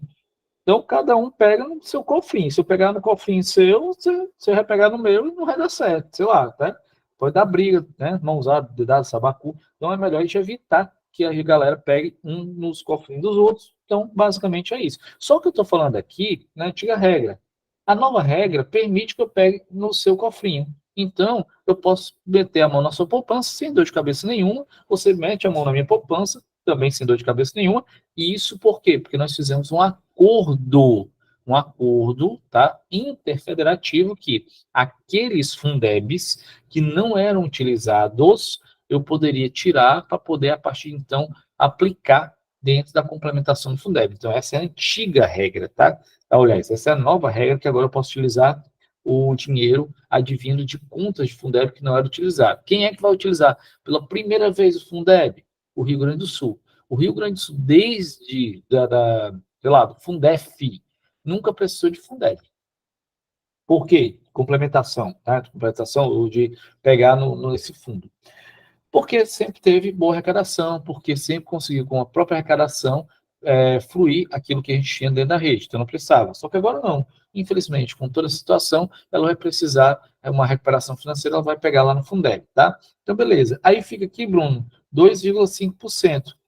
Esse 2,5%, ele só vai ser pago em complementação se eu tiver o aumento com relação às avaliações externas e o aumento com relação ao fluxo escolar. Quando a gente chama de fluxo escolar, o que a gente está falando? Fluxo escolar é matrícula inicial, matrícula final, é evasão, o que mais? Deixa eu ver. A matrícula inicial, matrícula final, evasão, abandono e aprovação. Então, o fluxo aumenta, a avaliação externa aumenta, aí você vai ganhar 2,5%, tá? Dessa complementação, que teoricamente é de 23%, ok? Então, a 2 é verdadeira também. 3. O novo modelo da complementação da União passa a adotar um sistema híbrido de distribuição de recursos, combinando o atual modelo do VAA, valor no aluno, correspondente a 10% do Fundeb, certo? Que a gente viu aqui, tá? Com o novo, que é equivalente a 10,5%, e a complementação VAR condicionada representante a 2,5%. Acabei de explicar isso aqui, 10%. O valor no aluno, 10,5%. O VAR, tá? Junto com 2,5%. Então, beleza, tá tudo ok, tudo explicadozinho, bem bonitinho aqui, tá? Os demais 2,5% da complementação serão distribuídos de acordo com a evolução dos indicadores, tá? Os indicadores, tá? Então, verdadeiro também, o tio Bruno mostrando para vocês aqui o que de fato tem na questão, letra D de dado. Isso aqui são valores, tá? Que você tem que saber de qual é sorteado com relação ao Fundeb. Fundeb, ele é muito redondinho, tá? Então, assim, lógico que eu tenho Fundeb, pelo amor de Deus, eu digo assim, muito redondinho, mas, cara, tu não sabe o quanto de engrenagem tem dentro do Fundeb, tá? Então, um Fundeb basicamente é uma lei contábil, tá? É regra em cima de regra para peso e contrapeso. Eu dou aqui, mas eu tiro ali. Eu tiro ali, mas eu tenho aqui. Então, eu tenho um monte de peso e contrapeso que eu utilizo dentro do Fundeb. E aí, a gente precisa saber o que é o básico. O básico diz respeito ao quê? Diz respeito ao que a gente vai trabalhar. Tá? Diz respeito ao que a gente tem enquanto saber, enquanto professor, tá? Se você for fazer em algum momento, lógico, tá? Um concurso para outra área, beleza. Mas aqui, o professor vai até onde o nosso braço, de fato, estica, tá bom? Então, vamos à frente. Oi, boa noite. Pois não. Boa noite, é porque eu cheguei agora do emprego, aí agora que eu abri aqui, vai ficar gravado ou não? Está sendo gravado, tá? Não, fica gravado? Tá gravado. Fica gravado? Fica. E sim, tá? Vou Obrigada. deixar. Nada, amor. Então, você tem essas regrinhas que você precisa saber minimamente para você se dar bem em um concurso, tá bom? Por isso, a nossa 12ª questão, letra D, todos são verdadeiros. Vamos para a 13ª questão. 13ª questão. Para a distribuição da complementação valor ano aluno, PAR, do novo Fundeb, do uso questão de Fundeb, são estabelecidas algumas condicionalidades de melhoria da gestão. Sobre elas, eu estou com a língua travada, mas porque eu não bebi água hoje. Geralmente não bebo, mas hoje muito menos. Sobre essas condicionalidades, essa é a alternativa correta, tá? Vamos lá. Na 13ª, vai falar de uma da outra condicionante que a gente tem dentro do Fundeb, que é com relação à gestão democrática. O Fundeb, como eu falei para vocês, como ele é cheio de engrenagem, uma das engrenagens, ele estipula a questão de número mínimo de professores, efetivos 80%, ele indica que a gestão tem que ser democrática, sendo eleita através, primeiramente, de concurso público de meritocracia, por isso que a maioria dos municípios tem feito concursos, seleções para gestão de escolas, tá? Para cargo diretor, coordenador, através de bancos. Então, isso diz respeito ao quê? Eles estão seguindo aquilo que está dentro do fundo, é porque a negada quer receber dinheiro. E sabe que se não fizer isso aí, não recebe dinheiro. Por isso a negada está fazendo, é pela linha do cor dos olhos, nem porque a negada gosta de seguir as regras, não, tá? Então vamos para cá. 13º, então, tem aqui, ó. Condicionalidade de distribuição da complementação, a implementação de concursos para gestores escolares com base em legislação municipal e ou estadual de gestão democrática, tá? Desculpa, tá? Não, aqui, ó, a legislação, ela não é, porque o concurso para gestor, ele tem que seguir aqui uma lei única, que é a lei estipulada lá, que é a seleção por meritocracia. Meritocracia. B, é condicionalidade de distribuição, a frequência mínima de 80% dos estudantes de cada ano na escola avaliados pelo Sistema de Avaliação da Educação Básica, SAEB. Isso aqui é verdade? Sim, tá? Olha só que legal. A gente precisa manter 80% de frequência para o pagamento do Fundeb. A rede que não conseguir isso aqui perde grana também. E aí você vai ver, por exemplo, o pé de meia. O pé de meia, ele diz o quê? O aluno só vai receber se tiver 80%. Por quê? Porque esse 80% ele vai estar linkado ao Fundeb também. É condicionalidade, distribuição da complementação à indicação política de gestores escolares. Falso. Meritocracia, e não indicação política. Letra D. Distribuição de complementação à frequência mínima de 50% de estudantes de cada ano avaliados no SAEB. Lógico que não, tá? 80%, por quê? Porque isso aqui eu garanto. Ó, primeira coisa, tá? Avaliação, para que ela possa acontecer, avaliação externa, tá? Vou citar aqui, SAEB, mas vou citar aqui também o nosso SPAES. Tanto SAEB quanto SPAES só é validado a turma e a escola, assim como o ente federado, município ou estado, que tiverem 80%. Então, essa turma aqui só vai ser contabilizado se tiver 80%. Somar todas as escolas, só serão contabilizados se tiver 80% das escolas. O município só será contabilizado se tiver 80% dos alunos informados que fizeram o SPAES ou SAEB. O estado só será contabilizado se tiver 80% dos alunos inscritos na sua rede pública municipal estadual que fizeram a avaliação. Então, sempre na casa de 80% para eu ter a validação. Sem isso, não tem validação. Então, aqui a gente tem enquanto gabarito da questão, a única que a gente pode conceber como gabarito, letra B, B de bola. Essa terceira, letra B de bola. Fica atento, tá? 14ª.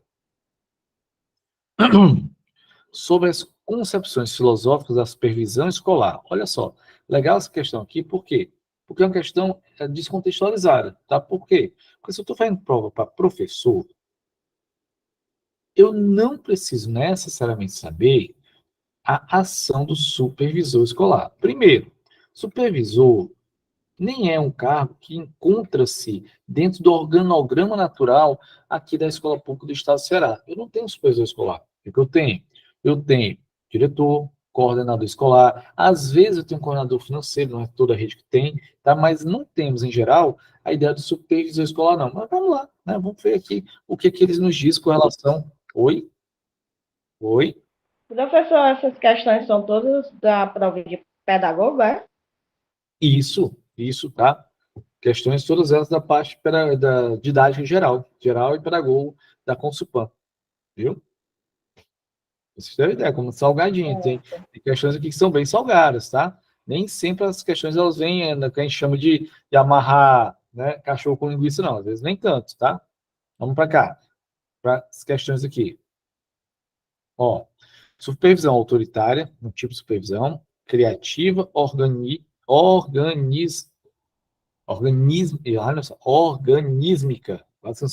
democrática, científica, tá? Beleza, vamos para cá, para a gente olhar cada uma dessas pontualidades e quer que a gente, né, faça uma relação. O que a gente vai aqui? O que eu, pastor Bechstein, indicaria para vocês? O que é mais fácil, tá? Eu entender o que é uma supervisão científica ou o que é uma concepção autoritária. Vamos tentar achar autoritária para ver se isso é legal, tá? Parte da ideia de que a educação se desenvolve como um todo orgânico, tá? Beleza, eu já sei que aqui é 3, organista. Daí, a supervisão do professor deve dar uma ênfase ao processo unificador, tá? Quando eu falo de orgânico, significa dizer que a supervisão quer todo mundo trabalhando igualzinho, bonitinho, para dar tudo certo, tá? Baseia-se na cooperação acentuada na liderança emergencial. Cooperação acentuada, tá? Cooperação acentuada na liderança emergencial, tá? Beleza. Então, aqui, deixa em stand-by, que pode ser democrático, tá? Pode ser também a criativa. Vamos para cá. Parte da ideia de que o aprimoramento da instituição deve se basear-se em itens controláveis e mensuráveis. Opa! Controláveis e mensuráveis, ó, científico.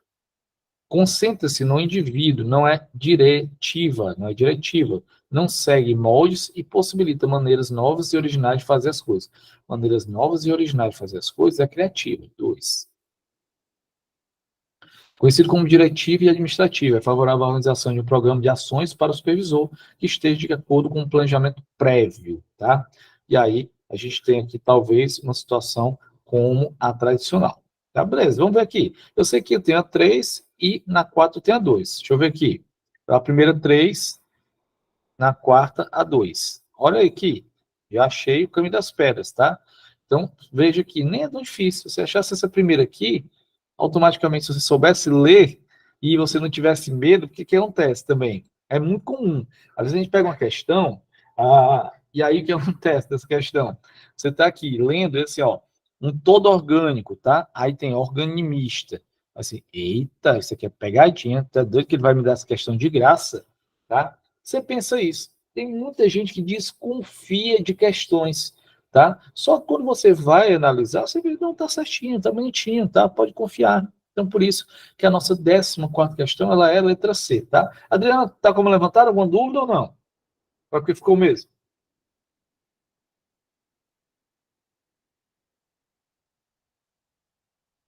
Não? Não? Sim? Enfim.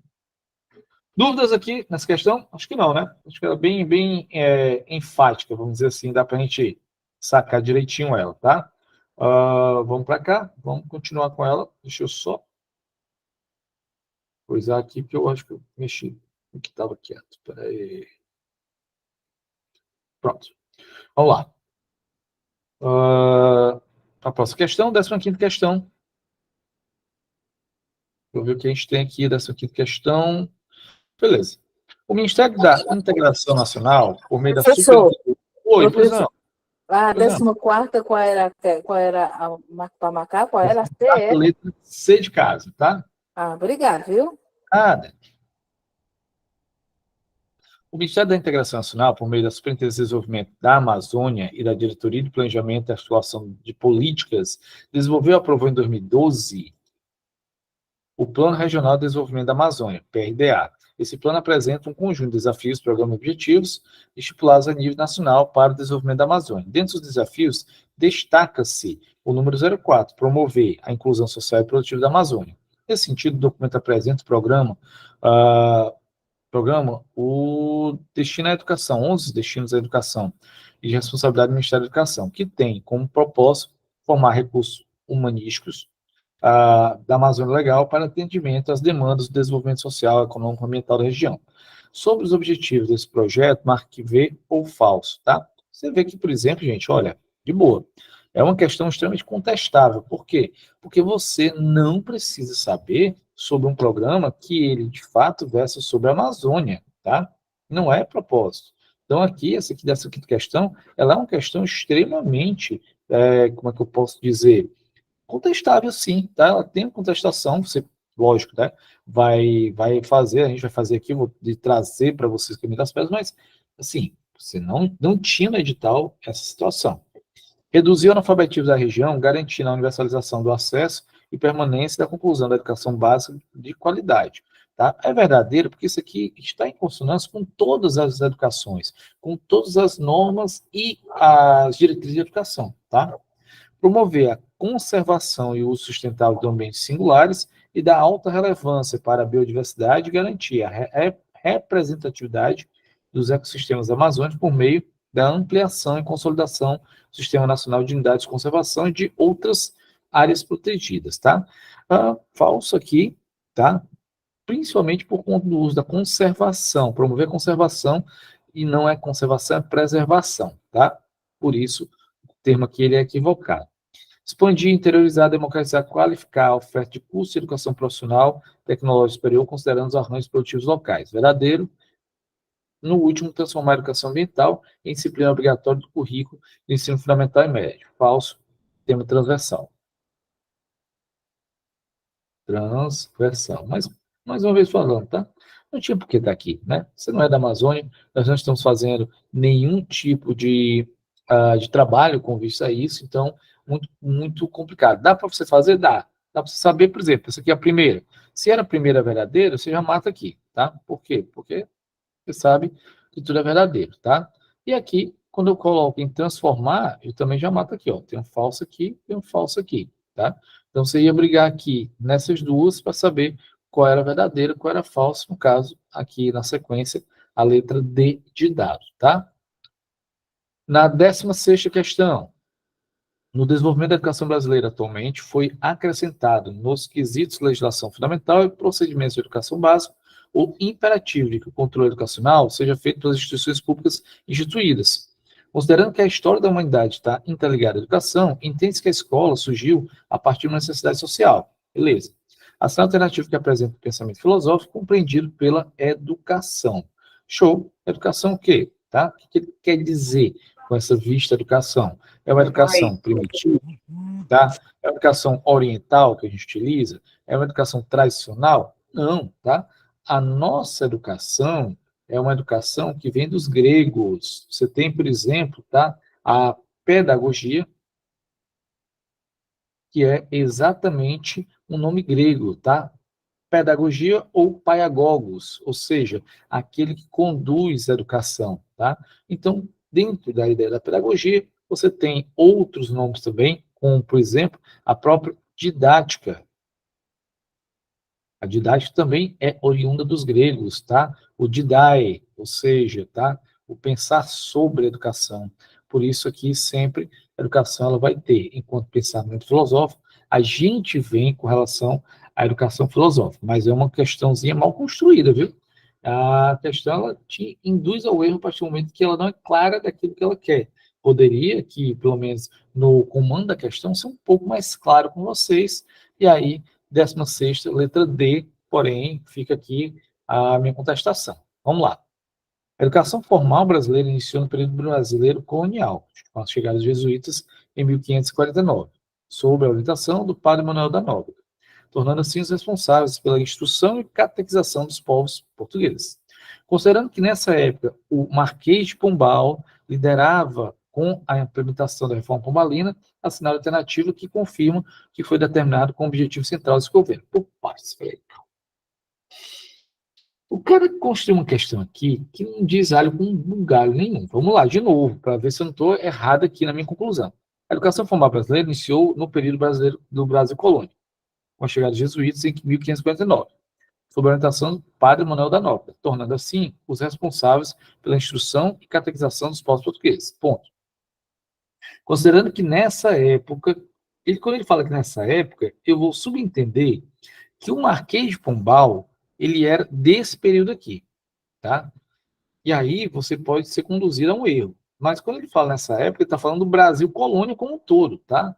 Porque o Marquês de Pombal, ele é do século 17. Ah, desculpa, mais exato, tá? Século 18, porque estamos falando aqui do Marquês de Pombal na época viradeira, tá? Ou seja, então é um século 18, tem nada a ver com o século 16. Então, vamos lá, tá?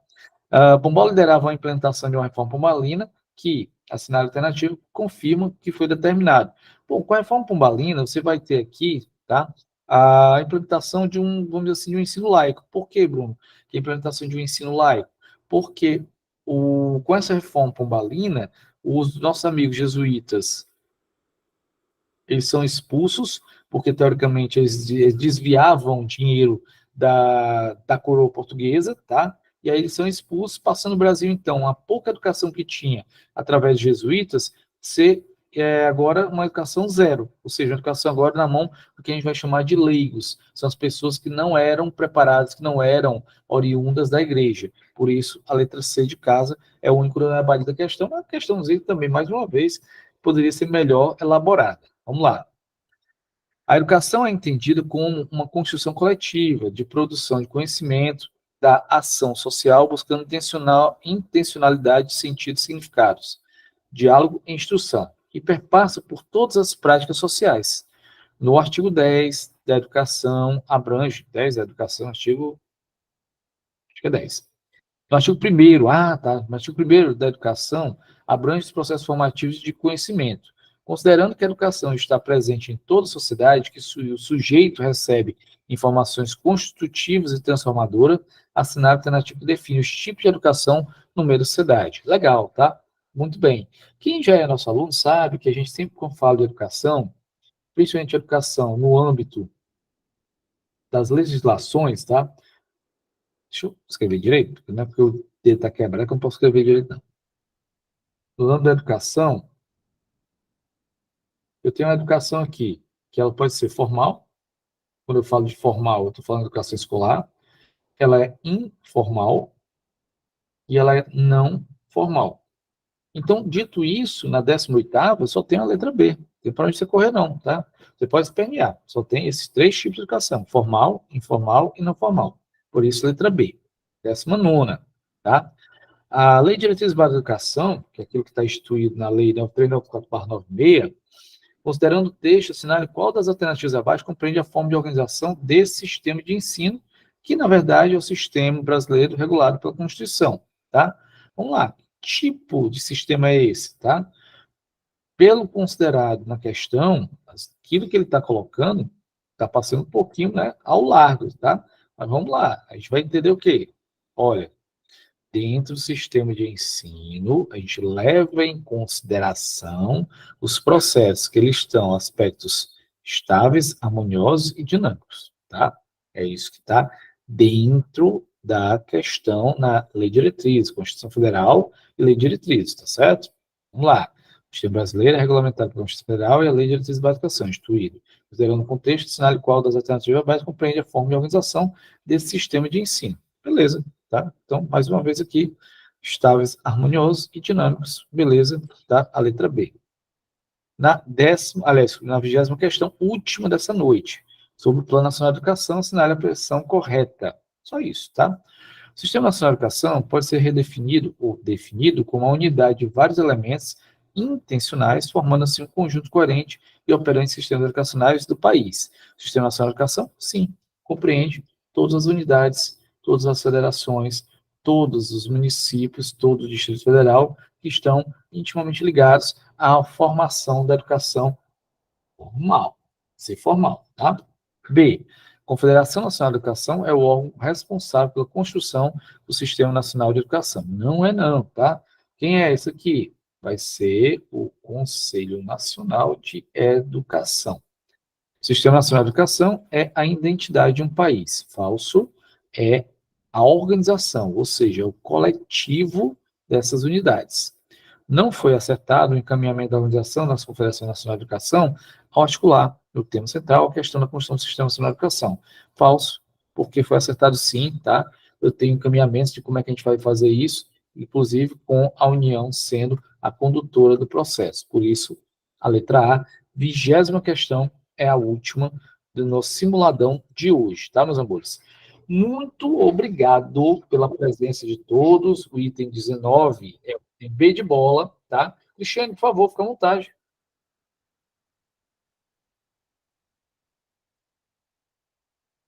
Oi, povo. Pois não. Quem tiver aí com dúvida pode perguntar, tá?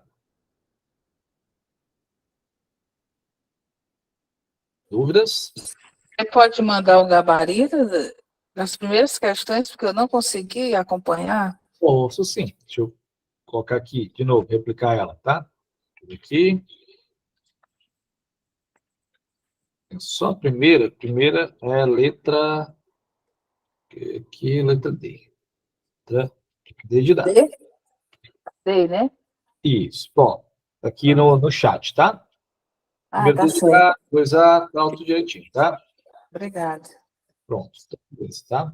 Oi, Ivanildo. Pois não. Olá, novamente boa noite a todos. Caro professor, a pergunta seria o seguinte, em relação ao artigo do ensino médio, eu sei que não é o assunto aqui que está pautado aqui no nosso simulado, esse novo ensino médio, como é que você Certo. pode definir para mim aí rapidinho, por favor? Eu sei que não é o assunto aqui nosso, por favor, obrigado, desde já obrigado. Mas o novo ensino médio está falando qual? Porque a gente tem um novo ensino médio a cada semana, tá? Aquilo que você precisa saber com relação ao novo ensino médio, está presente ainda hoje, que a gente tem, que a gente vai chamar de Lei 13415/17, tá? A 13415/17... Isso aí mesmo, é isso aí mesmo. É essa lei mesmo. 13415/17, ela vai alterar a LDB em alguns pontos, mas principalmente, o que altera de fato? Você vai ter uma alteração no fundamental, que é a obrigatoriedade agora da língua inglesa a partir do 6º ano, porque não era prevista, tá? E você vai ter alteração também com relação à carga horária. Por quê? Porque a exigência hoje é a carga horária mínima, hoje, de 1.400 horas, dividida em 200 dias de efetivo trabalho pedagógico, e máxima de 1.800 horas dividido em 200 dias de efetivo trabalho pedagógico. O que isso, na verdade, sucede? 1.400 dividido por 200 são 7. 1.800 dividido por 200 são 9. Ou seja, eu estou dizendo a você que a partir, então, tá, da data que fora de 2024, desculpa, 2024, não, 2022, quer dizer, 7 somado mais 5 anos, tá? E aí daria 2022. Desde 2022, a educação de ensino médio, ela passa a ser obrigatoriamente de oferta mínima de 7 horas diárias, com máximo de 9 horas diárias. Então, as redes, elas podem ofertar 7, 8 ou 9 horas de efetivo de trabalho pedagógico por ano, por ano geral. Que aí somatiza, então, uma carga horária também para cada tipo de oferta, beleza? Ok, obrigado. Nada. Alexandra... Professor, Oi, professor André. só faltou só 3 questões, a 10 até a 13, que foi na hora que eu cheguei.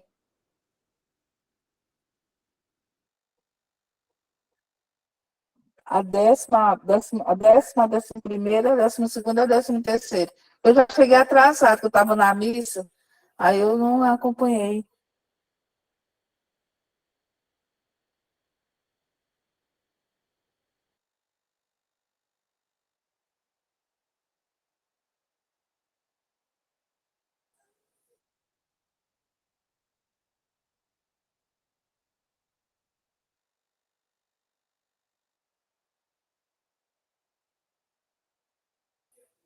Tá sem áudio, professor, a gente não está ouvindo, eu não estou conseguindo me ouvir. Pronto. Fechou aqui, sem querer. Tá? Aqui, nosso, tá? É só para a parte de magistério, ou seja, só para a didática e legislação educacional. Só que tem outros professores também que a gente vai trabalhar português, matemática, a parte de conhecimentos societários, né, como a gente chama, atualidades. Então, temos vários cursos para vocês, tá bom? Gente, me despeço. Boa noite a todos. Muito obrigado por estar aqui conosco, tá? Um grande abraço. Até a próxima. Pois não, Núbia? Professor, boa noite. Desculpa que eu não estava ouvindo direito aqui com o meu login. Tá bom. Professor, esse seu curso de 10...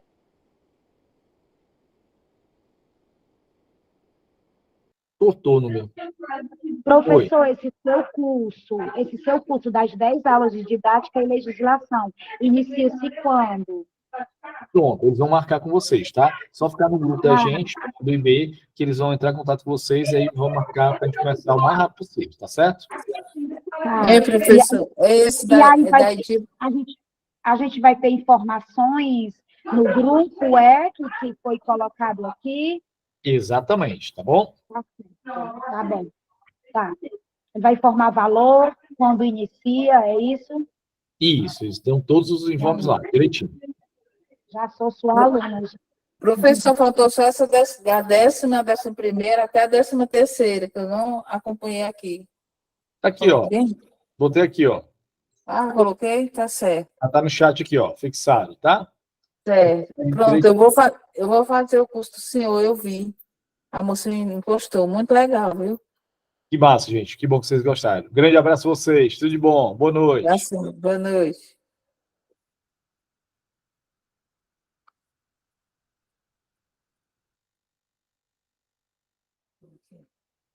Ah, cadê? Ah, cadê o... Vou tirar agora não. Depois